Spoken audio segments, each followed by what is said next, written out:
ভালো আছেন। আপনাদের দোয়ায় আমি অনেক ভালো আছি। আজকে আমি আবারও চলে আসলাম বাংলাদেশের শেষ সীমান্ত এবং ইন্ডিয়ার শুরুতে। আজকে এসেছি মূলত তামাকের কুশি ভাঙতে, যার কারণে আজকে ভিডিওটা করলাম, আপনারা দেখেন। আপনারা জানলে অবাক হবেন যে আজ থেকে কয়েক বছর আগে ঈদের দিন এবং ঈদের পরের দিন ইন্ডিয়ার মানুষ তার কাটার কাছে আসতো এবং বাংলাদেশের মানুষের তার কাটার কাছে যেত এবং তারা একে অপরে কথাবার্তা বলতো, তাদের আত্মীয় স্বজনে ইডা উডা নেওয়া দেওয়া করতো। সেই সময়টাই এখন আর হয় না, কারণ মাঝখানে কিছু বিচ্ছেদ সৃষ্টি হয়েছিল ইন্ডিয়ার সাথে, যার কারণে সেটা এখন অফ আছে।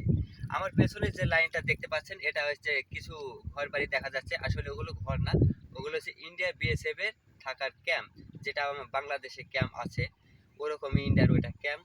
ওখানে তারা থাকে এবং আশেপাশে সবসময় তারা ডিউটি করতে থাকে, এখনো ডিউটি করছে অবশ্যই।